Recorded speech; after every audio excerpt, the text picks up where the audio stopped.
Y todas las personas que quieren saber acerca del seminario Te amo pero soy feliz sin ti con Papá Jaime precisamente, pueden llamar ya al 580-5194. 580-5194. Será 8 y 9 de septiembre, 2 días de trabajo intenso. Recuerden que el sábado salen a las 7 de la mañana hasta el domingo a las 5 de la tarde. Es en Montevivo, en Santa Elena, y el valor incluye absolutamente todo: el hotel, la comida, las memorias, y van a trabajar muy duro, sobre todo con un tema súper interesante, y es la reprogramación del ADN de las memorias dolorosas, porque a esta vida no vinimos a sufrir, y mucho menos por una pareja. A esta vida vinimos fue a ser felices, a disfrutar. Así que vamos a aprovechar esta gran oportunidad con Papá Jaime, 2 días muy intensos, algo muy personalizado, pero les garantizo que usted puede cambiar su vida de manera definitiva. Así que llame ya, quedan muy poquitos cupos porque es muy personalizado, pero pueden llamar a partir de este momento. Alguien preguntaba, ¿se puede pagar con tarjeta de crédito? Sí, se pueden pagar con tarjeta de crédito, así que llame ya, 580-5194. La discapacidad y el sexo no son ya un tabú, pero despiertan reacciones personales y subconscientes en muchos de nosotros. Lo que sí es claro es que no existe una sexualidad especial para las personas con discapacidad. Nuestra sexualidad existe desde el principio. El hecho de que vayamos a ser hombres o mujeres se decide en el instante de la concepción, y los genitales se desarrollan durante la vida del feto. Nos desarrollamos físicamente en la adolescencia. Las hormonas sexuales comienzan a segregarse y estas mismas necesidades se hacen más intensas durante la pubertad. Es claro que en la sexualidad, a los miedos personales y a las limitaciones físicas, se suma como obstáculo la visión del entorno. Es necesario concientizar a las personas con discapacidad y a quienes les rodean para que rompan con algunas ideas arraigadas, como el intentar quitarles de la cabeza sus aspiraciones sexuales y afectivas, o sobreprotegerlos. La discapacidad no tiene que ser un obstáculo para la maternidad. Cada vez existe más experiencia de que en distintas enfermedades discapacitantes, el embarazo y el parto pueden transcurrir con normalidad. Todas esas cosas ya están aquí. Belleza con estilo, te ve así. Y ya se dieron cuenta, una introducción muy completa acerca de nuestro tema con el doctor Wilson Múnera, nuestro sexólogo que ya está acá con nosotros. Vamos a aprovechar y vamos a abrir nuestras líneas 265-7757 para despejar todas, absolutamente todas las inquietudes que tengan nuestros televidentes, así que aprovechen a llamar, porque es un profesional que verdaderamente tiene muchísimo conocimiento y también muchísima experiencia en todos esos temas de sexualidad. Doctor Wilson Múnera. Lina y Cecilia, ¿cómo estás? Muy bien, excelente y mejorando. Bien la tareita con tu nombre. ¿Cómo Sí, estás, sí. Lina? Ya, ¿Cómo te va? él ya supo hacer la tarea bien. No, y estoy feliz porque mucha gente me escribió en el Facebook y en el correo y me colocaban, hola Lina y Cecilia. O sea que ya la gente Recuperaste nuevamente ya tu nombre. se hizo la tarea, recuperé mi nombre. Eso está muy bien. Bueno, doctor, yo vuelvo a aclarar, lo hice la semana pasada, y es que nosotros tenemos un concepto muy errado acerca del tema de la sexualidad en personas con discapacidad.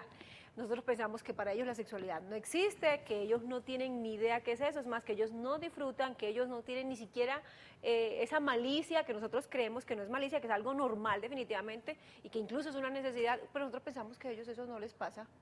Es importante lo que tú estás hablando, Cecilia, porque hace parte de todo lo que tiene que ver con los mitos o falsas creencias que tenemos con respecto a las personas con algún grado de discapacidad, tanto la discapacidad intelectual o mental como la discapacidad de tipo orgánico, ¿cierto? Llámese en traumas medulares, en lesiones medulares, o llámese lesiones también de los órganos de los sentidos, ¿cierto? Cualquier otro tipo de estructura anatómica. Dentro de estos mitos, para ahondar como un poquito en el tema, están el de considerar que algún tipo de lesión no les permite vivir la sexualidad en forma plena o satisfactoria.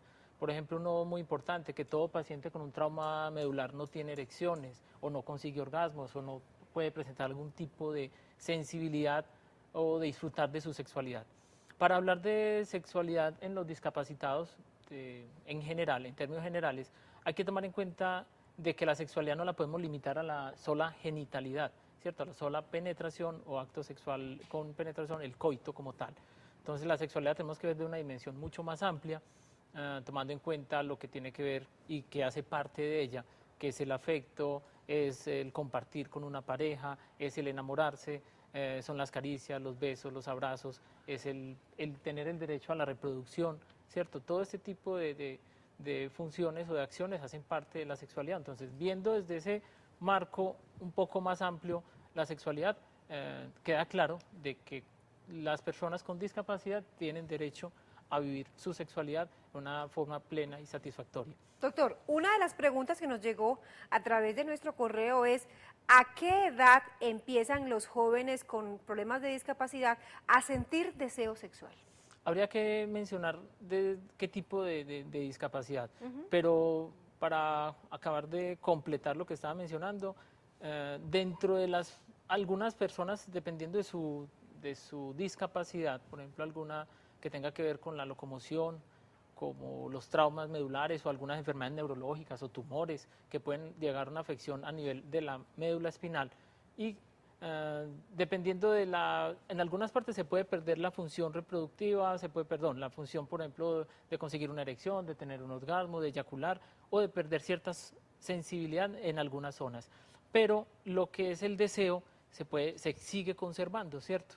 Ya hemos mencionado en varias ocasiones que el deseo depende de unas hormonas, la testosterona.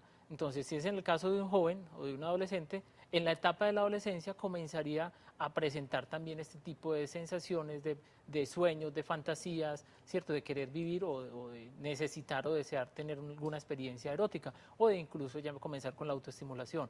Desde etapas más tempranas puede empezar una autoestimulación por curiosidad y conseguir pues con ciertas caricias, si alcanza o tiene la posibilidad de acariciar sus genitales o algunas otras zonas ¿cierto? Como la zona de los genitales y encontrar placer, pudiera sentir cierta gratificación y hacerlo.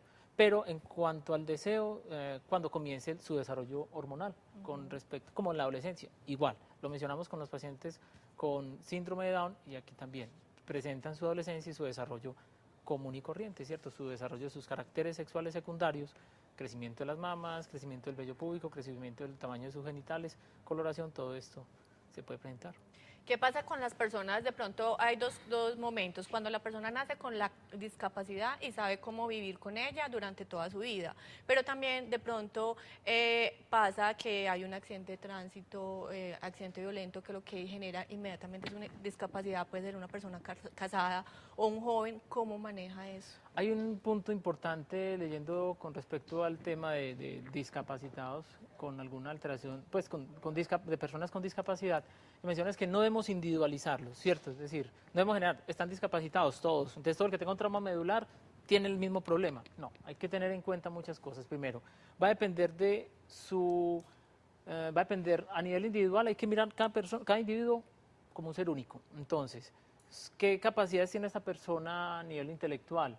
¿Qué capacidades tiene esta persona para sortear las dificultades que se presentan en su vida? Su condición económica, su condición social, su entorno sociocultural, donde se encuentre. No es lo mismo una discapacidad en la zona rosa del poblado, una discapacidad en Yondó, en una vereda, ¿cierto? Donde no tenemos recursos, donde no hay una forma de adaptarnos a nivel de la sociedad por la infraestructura, por las calles, las ciudades, ¿cierto? Por todo eso, la capacidad de tener acceso a la educación o no, la capacidad de tener acceso a los centros de rehabilitación, ¿cierto? Entonces, todo esto va a depender en cierta medida de esos factores que va a favorecer que podamos tener una buena recuperación.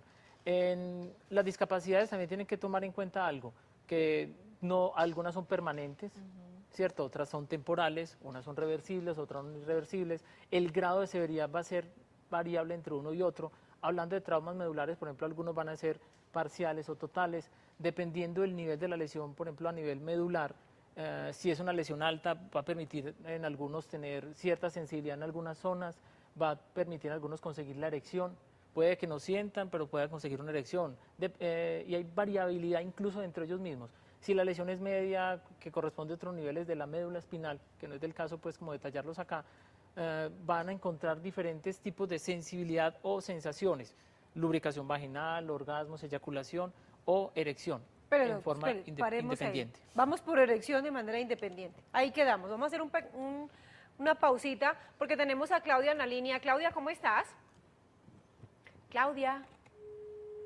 Llevaba ratico esperando, Claudia. Qué pena, Claudia, lo puedes volver a intentar. Lo que pasa es que estábamos pues como con un hilo Terminando ahí la con idea. doctor, Sí. sí, terminando una idea fija. Entonces, bueno, doctor, usted entonces nos estaba explicando lo que Sí, ellos entonces pueden habla de que se sentir. pueden, de que hay que individualizar. Entonces, en un paciente que tiene un trauma, porque puede ser un trauma medular, como mencionamos, por tumores, accidentes, enfermedades, una isquemia cerebral, ¿cierto? Un derrame, lo conocemos como el derrame, pueden presentar secuelas neurológicas que van a limitar, por ejemplo, su movilidad, ¿cierto? Su capacidad de mover lesiones, me llama de polio o algún tipo de lesión degenerativa del sistema nervioso central que conlleva a contracturas o pérdida de la fuerza que va a disminuir en algunas de las extremidades, que disminuye su movilidad y puede limitar su funcionalidad no solo en la parte sexual sino en su vida diaria.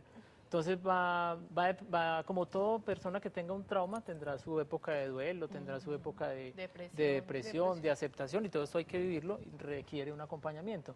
Cada día se encuentran más centros de rehabilitación para este tipo de situaciones, entonces hay que contar con eso. Ojalá se encuentran y está la Teletón y se hacen pues como recaudos para ayudar a aquellas personas que no tienen de pronto como la capacidad para esto. Se habla siempre de que antes de rehabilitar a una persona con alguna discapacidad se tiene que rehabilitar a esa persona primero a nivel individual y a nivel social, tanto a nivel de educación, de convivencia, de pareja, ¿cierto? De todas a nivel laboral, ¿cierto? Mirar a ver qué pasa a nivel laboral, qué tanto, tanto de sus funciones o reeducarlos o organizarlos nuevamente en un ambiente laboral. No, y me parece súper importante, doctor, a nivel social, reeducarlos, porque yo pienso que es muy difícil, sobre todo para el tema de un hombre, ¿no? En su tema de su discapacidad, empezar a recuperar el tema de la sexualidad, cómo abordar a una mujer, cómo empezar ese proceso. Hay una parte psicológica ahí que de pronto que como que lo limita demasiado. Pueden encontrar una baja autoestima Sí. y perder esa inseguridad Sí, también. esa inseguridad. Sí. Pero, por ejemplo, dentro de lo que he estudiado y lo que he leído, mencionan que un 40% de las personas con discapacidad tienen pareja. Algunos porque ya vienen con su pareja, pueden continuar con ellas, Tuvieron un otros accidente, se sí. separarán, se divorciarán, ¿cierto? Todos tendrán pues como su caso en particular, pero que igual hay personas que logran conseguir y encontrar parejas también. Dentro de los mitos también se habla de que muchas de estas, de que se decía, no, es que estas personas no tienen la capacidad de entrar en contacto con otras mujeres o con otras personas, y que casi siempre las personas que los buscan era porque tenían algún problema y no eran capaces de conseguir otros. Como decir, una persona normal, entre comillas, no es capaz de estar con alguien con una limitación, o que es por interés, o porque, cierto, y siempre se busca eso, y no, se habla que O igual... por lástima O por también. lástima, o que ellos buscan a alguien porque lo necesitan, no. Cada día encontramos más a nivel del deporte, del trabajo, ¿cierto? Personas con grandes capacidades, como igual personas con todas sus funciones normales, con todas sus funciones y sin ningún grado de disfunción o discapacidad, y que no son capaces de hacer muchas actividades, ¿cierto? Y se limitan, de hecho, para hacer muchas cosas, y no hacen muchas cosas, sin ningún problema y sin ningún trastorno. Sí, sí. Para hablar de esto, lo iba a mencionar al comienzo, es importante hablar como de unos términos para aclarar. Por ejemplo, se hablaba antes de minusvalía o de los minusválidos, ¿cierto? Y entonces se habla primero de una deficiencia. Hay tres términos que es importante tener claros cuando hablamos de discapacidad. Deficiencia, que hace parte de lo que tiene que ver con la pérdida de alguna estructura anatómica que conlleva la pérdida de la funcionalidad. Llámese pérdida de la visión, de la audición, de alguna alteración o enfermedad que afecte el sistema locomotor, músculo esquelético, músculos y huesos. Y esto nos lleva a una discapacidad. La discapacidad en este caso sería pérdida de la visión, pérdida de la audición y pérdida de la locomoción. Y nos lleva a una minusvalía que pudiera llevar en algunos casos hasta que estas personas a nivel social no tengan la capacidad, por ejemplo, para movilizarse o tener independencia de autosostenerse, ¿cierto? Ahí hablaríamos del término minusvalía. Es como un problema más social donde esta persona se viera limitado para realizar algún tipo de actividad. En términos generales, yo creo que ya para ir como cerrando. Que ya me están dando como caritas. Entonces, ya está entendiendo el lenguaje de ya la él, señas. sí, ya él entiende ya estoy perfectamente. aquí volviéndome experto. Entonces, es importante tener en cuenta de que no debemos generalizar a las personas con discapacidad, que debemos verlos como unos seres sexuados, con sentimientos, con sensaciones, con Que emociones, sienten con igual. deseo, que requieren afecto, cariño, amor, que pueden llevar a cabo, ser responsables por sus hijos, llevar a cabo trabajos, que se tienen que rehabilitar en todo su contexto, laboral, social, pero esta parte humana y en la parte de la sexualidad se debe tener en cuenta por los profesionales, por los familiares, porque muchas veces temen abordar estos temas porque creen que lo van a ahondar más o que van a hacer problemas más grandes. Entonces hay que incluir y hacer un manejo muy integral y integrales en todos los aspectos. Bueno, vamos a recordarle que los teléfonos de nuestro especialista se encontrarán al final en los agradecimientos y que además ustedes nos pueden dejar sus preguntas a través de nuestro correo bellezaconestilo@cosmovisión.tv. Doctor Wilson, muchísimas gracias. Con mucho gusto, Lina. Lo esperamos por acá la próxima Claro que sí. semana con otro tema de gran interés. Por ahora los vamos a invitar porque tenemos más recomendaciones. Una Linita. recomendación antes de irnos a comerciales es precisamente para aquellas personas que quieran moldear su figura sin arriesgar su salud. Les quiero contar que la clínica antienvejecimiento ofrece diferentes alternativas para moldear tu figura con un único objetivo: cuerpo perfecto sin cirugía. Llama y aprovecha un descuento hasta el 50% llamando ya al 444-8354 para aquellas personas que quieren lucir bien sin arriesgar su salud. Ahora sí nos vamos a un corte comercial y ya regresamos con más de Belleza con Estilo. Belleza